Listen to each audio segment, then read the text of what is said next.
Nahmaduhu wa nusalli wa nusallimu ala rasulihil karim, amma ba'd. Hadirin dimuliakan Allah Ta'ala, kita di dunia ini Allah Subhanahu wa Ta'ala yang mendatangkan, bukan mau kita,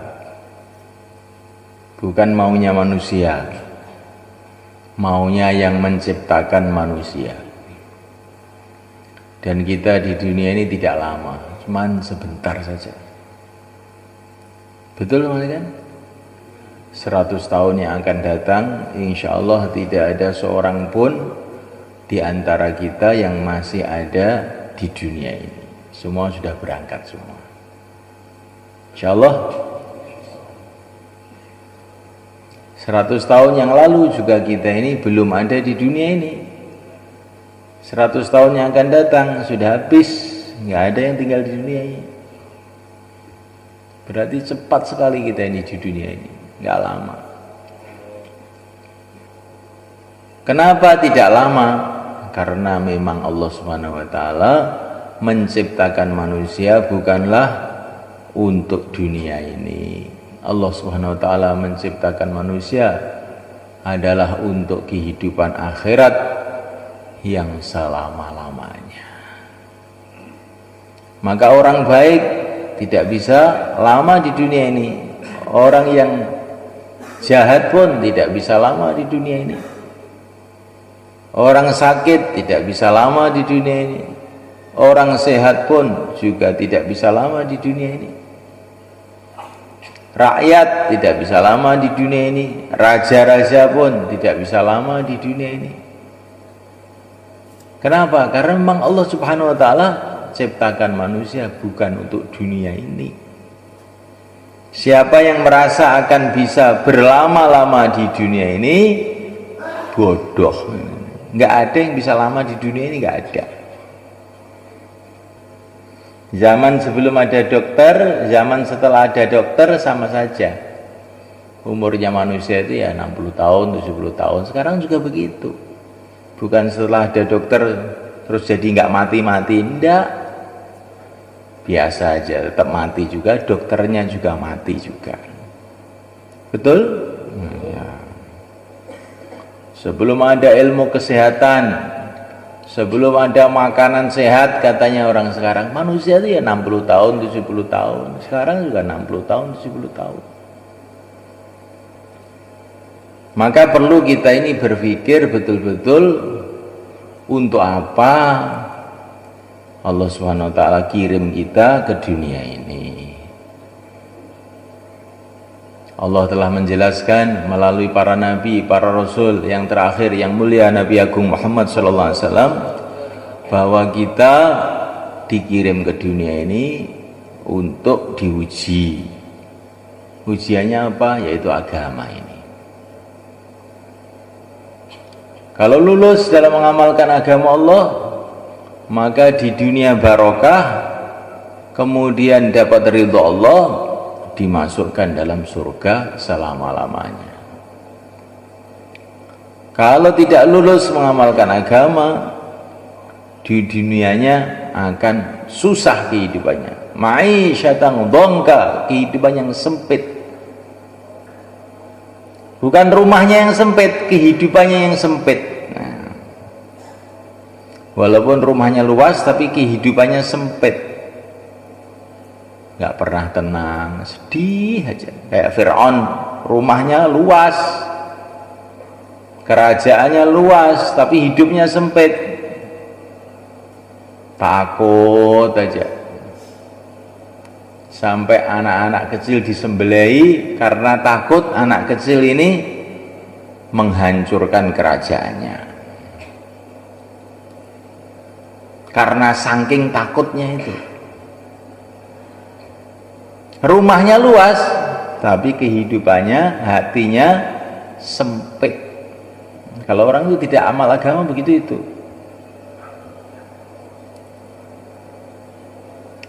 Kalau orang itu amal agama, man amila salihan min dzakarin aw untha wa huwa mu'min falanuhyiyannahu hayatan thayyibah. Kehidupannya baik, rumahnya mungkin jelek, dari bambu, ini kehidupannya baik.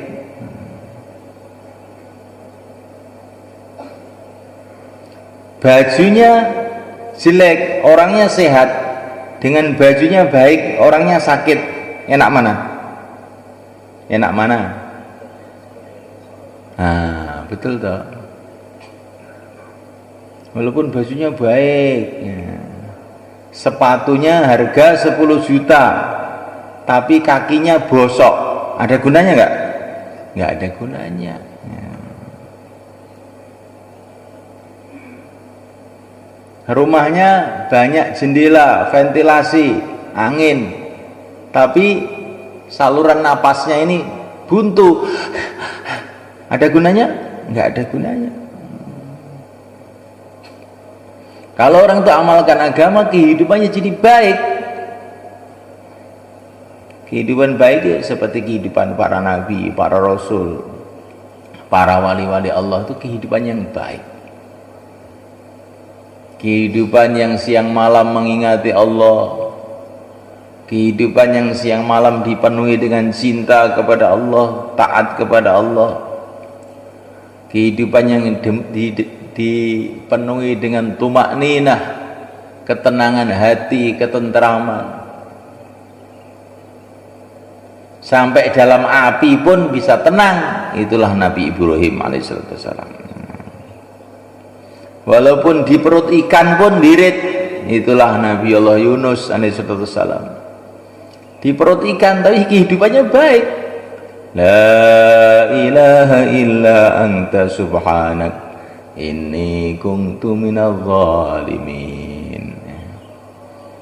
Wiridnya itu di perut ikan, Nabi Yunus. Ya, orang itu kalau sudah kehidupannya baik, di perut ikan juga baik, di dalam api juga baik, di zaman Namrud juga tetap baik, di zaman Fir'aun ya tetap berjaya. Itulah kehidupan para nabi, para rasul alaihi wassalatu wassalam. Di dunia, di akhirat masuk dalam surga. Kalau nggak amal agama, di dunia ini serba sumpek. Pokoknya nggak enak. Mobilnya 10 dinaiki nggak enak semua. Oh, nggak enak ini, nggak enak. Makanannya ada sate, gulai, rawon, krengsengan, pecel, tapi nggak enak. Tapi kalau Allah jadikan kehidupan baik, makan dengan sambal gitu aja, satu nampan habis. Kehidupan yang tidak baik.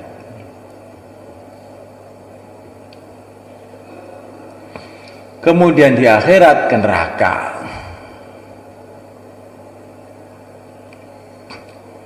Kalau tidak lulus total, yaitu mati tidak membawa iman, ya ke neraka selamanya.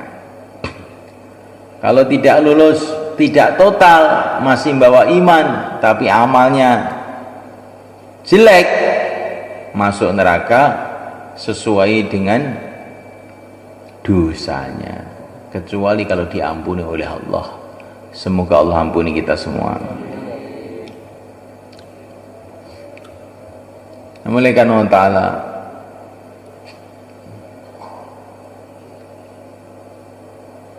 ujian kita di dunia satunya agama ini. Agama itu apa tuh malaikat? Agama itu yang diamalkan Rasulullah SAW selama 23 tahun, itulah namanya agama. Agama itu yang telah dikerjakan oleh Rasulullah SAW selama 23 tahun, itu namanya apa? Agama. Agama itu bukan hanya sholat. Sholat itu bagian dari agama.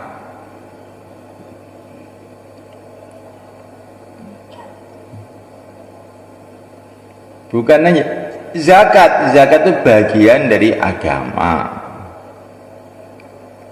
Seluruh yang dikerjakan Nabi selama 23 tahun itulah namanya agama.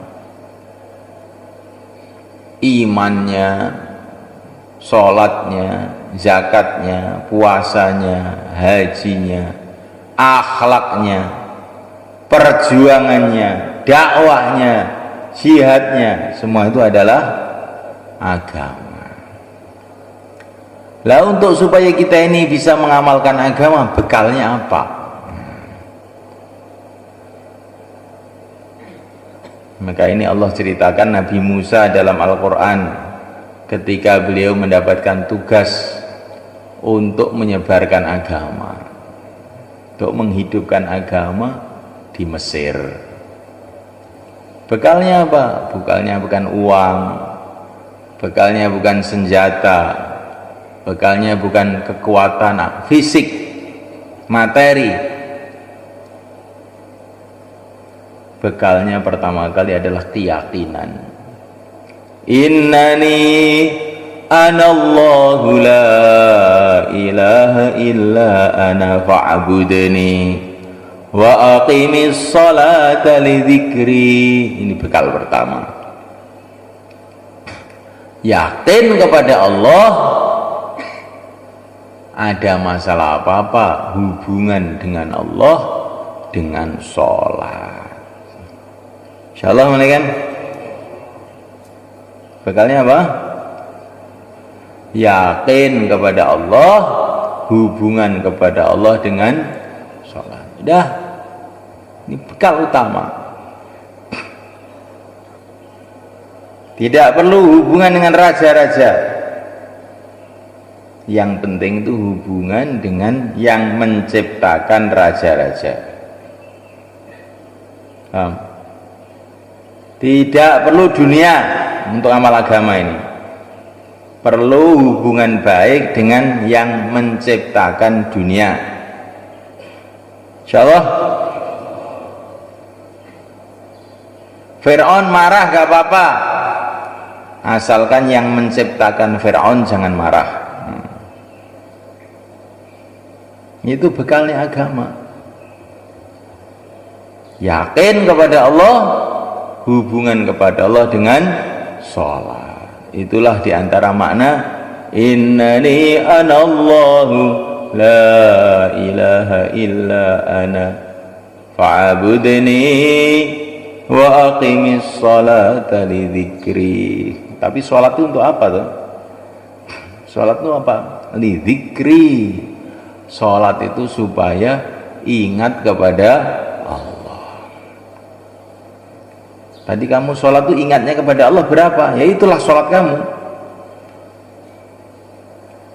Maka ada orang sholatnya 100%, ada 50%, ada 25%, ada 10%, ada 0. Nggak ingat sama sekali. Karena wa aqimis sholata li dzikri, sholat itu untuk ingat pada Allah. Kalau kamu nggak ingat, sebetulnya nggak sholat kamu itu. Nggak apa namanya? Ya sembuh gak ngerti aku sini apa, ganti senengane.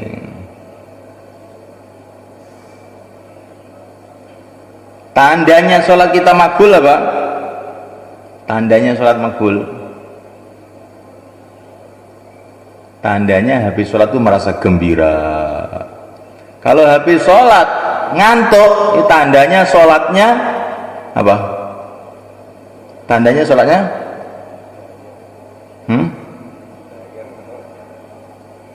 tandanya apa? Apa? Tandanya apa? Tandanya sholat makbul, habis sholat gembira, tidak ngantuk. Kalau habis sholat ngantuk, tandanya sholatnya bagaimana?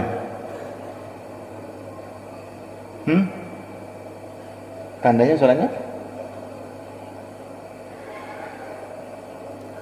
Tandanya sholat makbul, gembira, habis sholat tidak ngantuk. Kalau habis sholat ngantuk, tanda apa? Nah, pinter nih, tidak makbul kamu gak bisa jawab sih. Harus setahun gak bisa jawab, gimana? Ini baru 3 hari bisa jawab. Bangun kan? menghadap kepada Allah kok habis menghadap kepada Allah tidak gembira. Itu belakang cagak itu loh, cagak loh. Mbah rungokne iki lho aja turu. Ini wis enten wong niku wis tuwek, wis meh matek, iki urung salate urung iso eling karo pangeran. Niku piye nek mati kaya ngono kuwi? Mulaikan Allah Ta'ala, maka bekal kita pertama kali itu yakin kepada Allah dan sholat. Tandanya sholat makbul itu gembira dengan sholat. Waju'ilat qurratu aini fi sholat. Kalau tidak gembira dengan sholat, tandanya kita ini belum makbul. Betul? Menghadap kepada Allah kok tidak gembira, kamu tuh menghadap tembok bukan menghadap pada Allah. Betul nggak?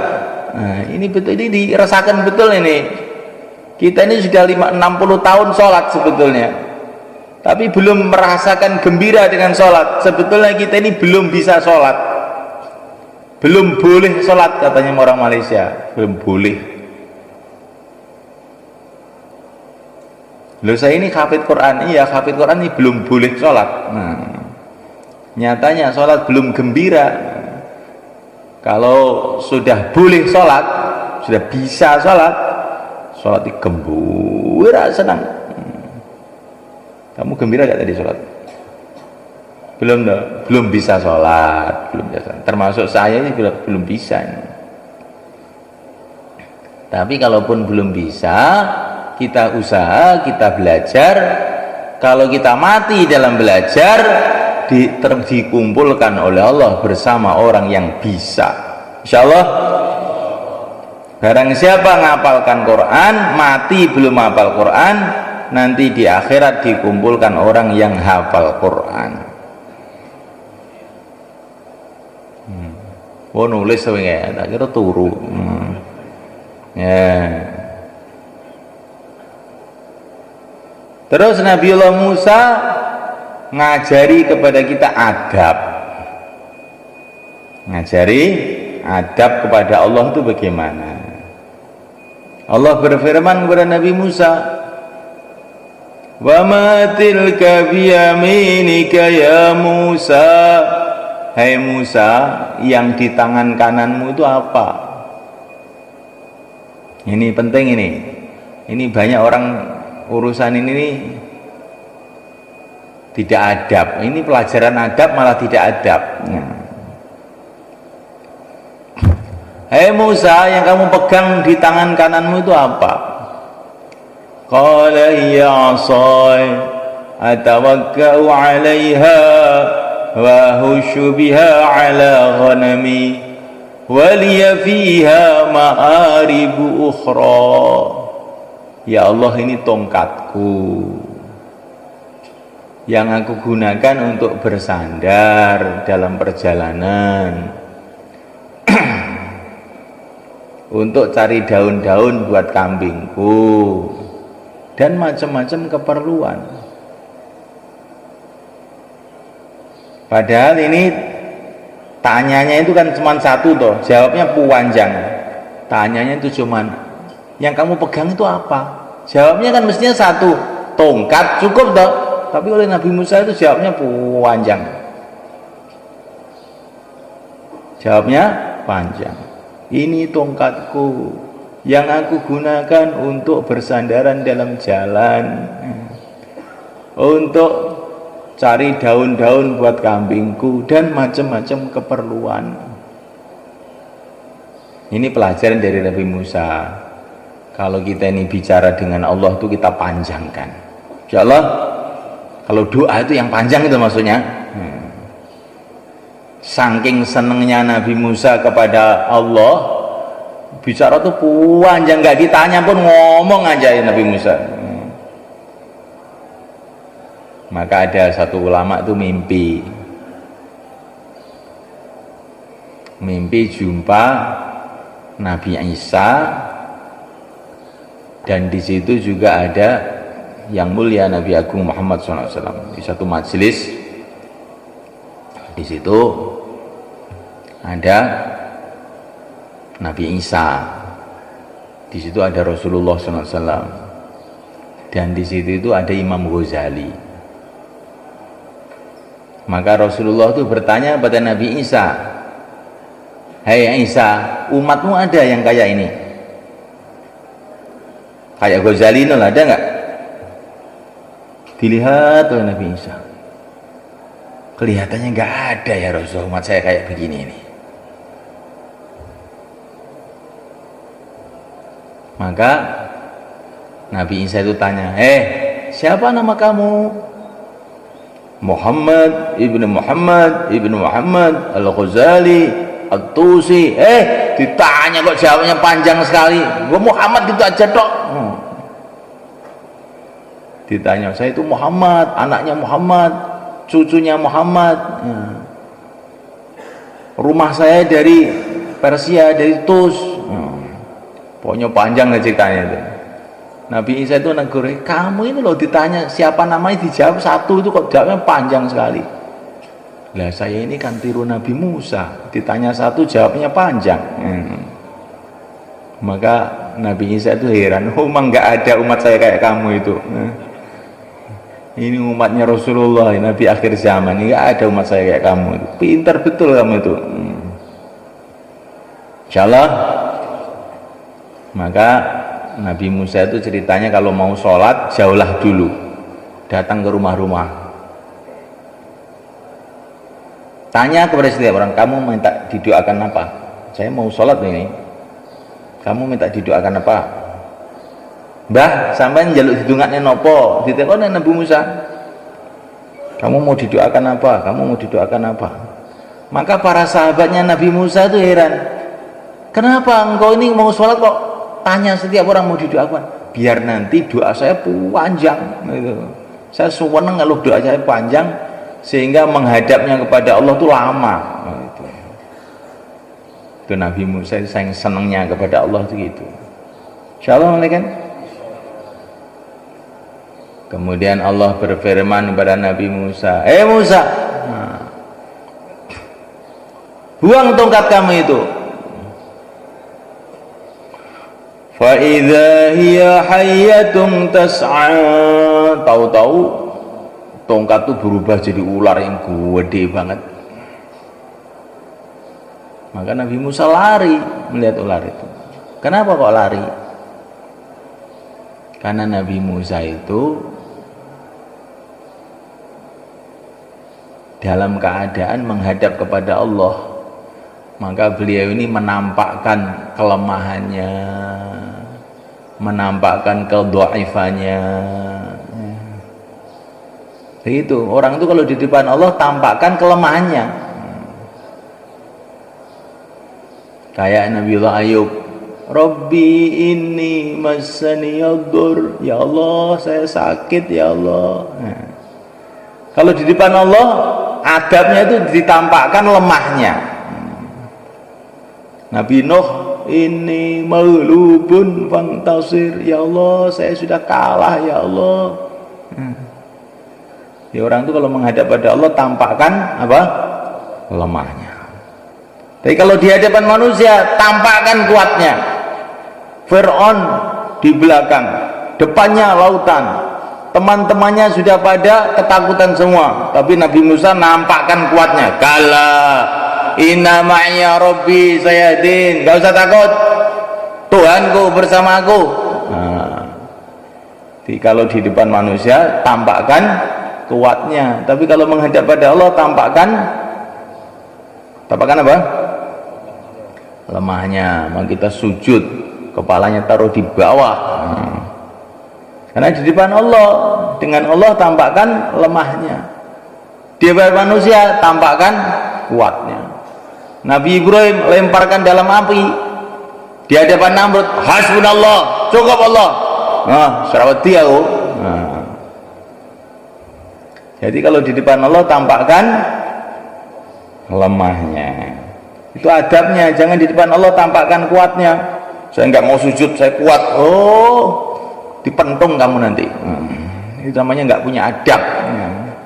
Di depan Allah tampakkan lemahnya. Kalau di depan makhluk tampakkan kuatnya. Kalah, jangan takut. Inna ma'ya Rabbi, Tuhanku bersamaku. Begitu malaikat.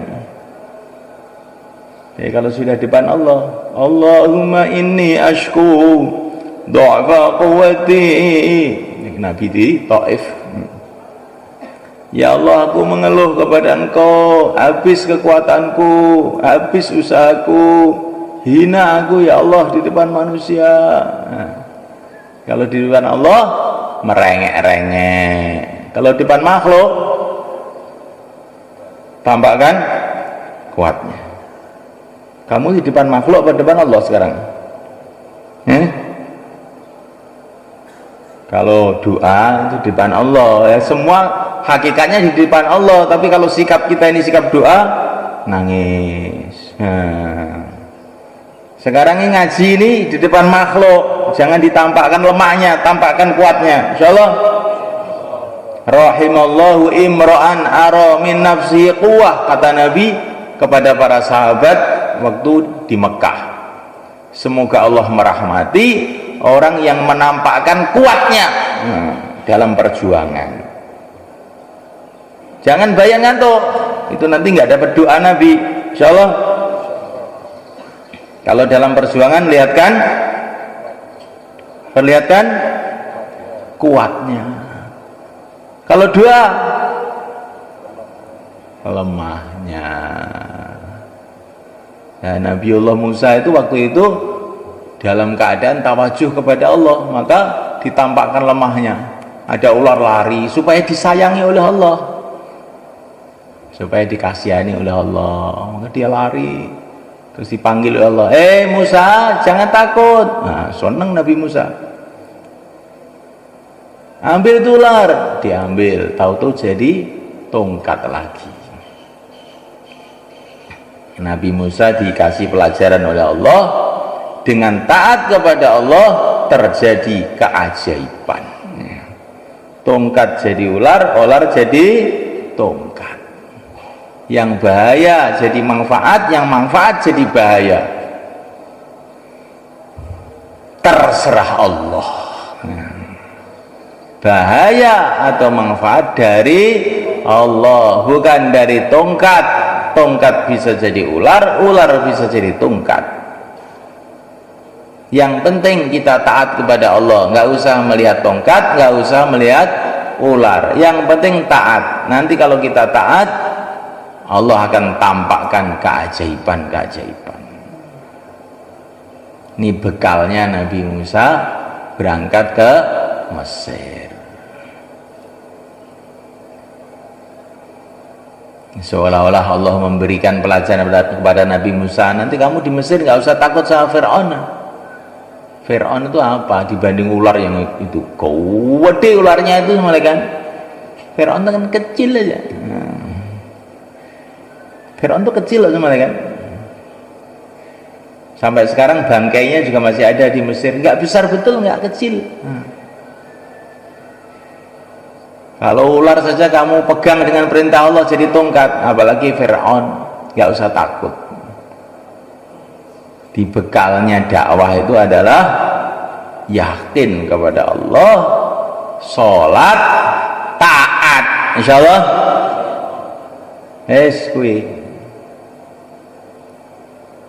Kemudian setelah itu dikasih bekal ilmu. Wa ana ikhtartuka fastami' lima yuha. Musa, aku telah memilih engkau, dengarkan ini, apa yang akan diwahyukan kepada engkau. Jadi dalam dakwah ini diperlukan ilmu, tapi bukan ilmu matematika, kimia, fisika, biologi, bukan itu. Ilmu yang sumbernya wahyu, ilmu yang dari Rasulullah Sallallahu Alaihi Wasallam. Itu makanya perlu taklim kita ini. Hari-hari taklim, insyaallah. Ini bekalnya dakwah. Nanti kalau sudah selesai baru pegang. Ini sekarang disaku. Nah, waktu dengar bayan, waktu wirid, jangan dicampur, nggak boleh. Insyaallah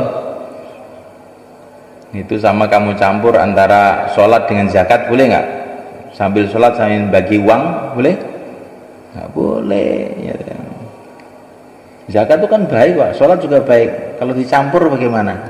Ya kalau nasi campur bagus, tapi kalau sholat campuran nggak boleh ya.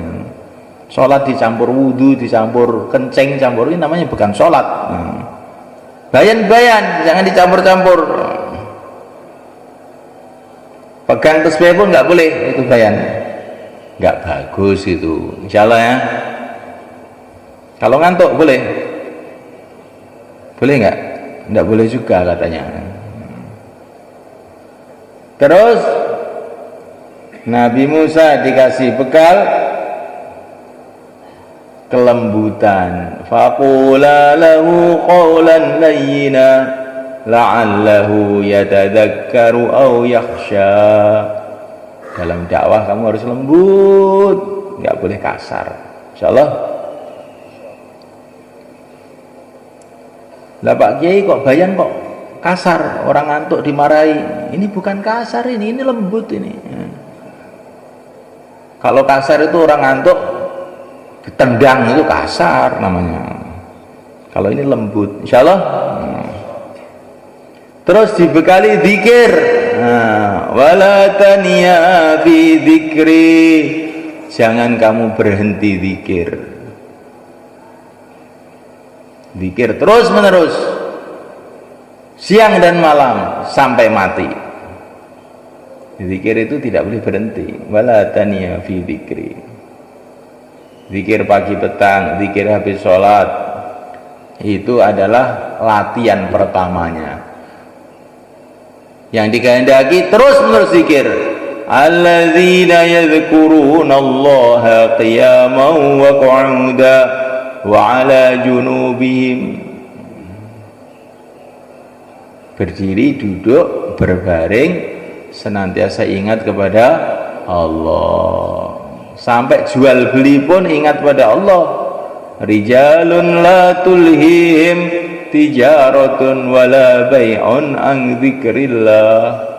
Jual beli dengan ingat kepada Allah. Terus dibekali sifat ikhlas. Wastana'tuka li nafsi. Hei Musa, kamu itu untuk saya loh Musa. Kamu itu hamba saya untuk saya, bukan untuk yang lain. Ya kita juga begitu. Ya Allah, aku adalah hambamu, aku hanya untuk engkau. Inna sholati wa nusuki wa mahyaya wa mamati lillahi rabbil alamin. Hidupku, matiku, sholatku semua untuk Allah. Insyaallah bukan untuk yang lain. Setelah dikasih bekal ini terus suruh berangkat. Akhirnya sukses. Walaupun menghadapi Fir'aun, Qarun, Haman, Bani Israel, sudah lancar semua. Itulah yang namanya 6 sifat. Betul kan? Kalau orang itu punya sifat, maka dia bisa amal agama, bisa memperjuangkan agama. Bukan kalau pandai bicara, tidak. Saya itu punya teman di Bandung sana, namanya Pak Undang. Dia ini nggak bisa bahasa Inggris, nggak bisa bahasa Arab, tapi dia ini pengusaha besar, bisa jual beli dengan orang Inggris, bisa jual beli dengan orang Arab, ekspor impor kurma ke Jeddah. Bahasa Arab lu nggak bisa, potol-potol. Kirim baju ke Inggris, orang Bandung kirim baju ke Inggris. Kamu nggak bisa bahasa Inggris, saya heran saya itu. Ternyata dia dagang bukan dengan bicara, dagangnya dengan sifat pedagang. Karena dia punya sifat pedagang yang baik, walaupun nggak bisa ngomong, bisa itu dagang di mana-mana. Begitu juga walaupun nggak bisa ngomong banyak, kalau punya sifat-sifat yang diajarkan oleh Allah pada Nabi Musa tadi itu nanti bisa mengamalkan agama, bisa memperjuangkan agama. Insya Allah malaikat. Lah untuk supaya kita punya sifat-sifat yang baik ini bagaimana? Kita belajar sifat. Caranya bagaimana? Sekarang juga keluar 4 bulan untuk belajar sifat. Insya Allah. Nanti kalau sudah punya sifat, bukan kalau sudah pandai ngomong, kalau sudah punya sifat, nanti ngadepi Fir'aun, Qarun, Aman, Bani Israel bisa aja. Tapi kalau belum punya sifat, ngadepi istrinya pun susah, ngadepi anaknya pun bingung, apalagi ngadepi masyarakat tambah susah lagi. Tapi kalau sudah punya sifat nanti para nabi itu di mana saja senantiasa sukses. Ngadepi Namrud, ngadepi Qarun, ngadepi Aman, ngadepi Bani Israel, ngadepi Persia, ngadepi Romawi, ngadepi siapa aja lah. Karena orang itu kalau punya sifat ditolong oleh Allah. Kalau sudah ditolong oleh Allah, ngadepi apa aja beres. Insyaallah. Maka yang hari ini mau keluar 4 bulan, 40 hari, silakan berdiri ke belakang. Termasuk yang tambah masa, sisa masa, monggo. Yang mau keluar silakan.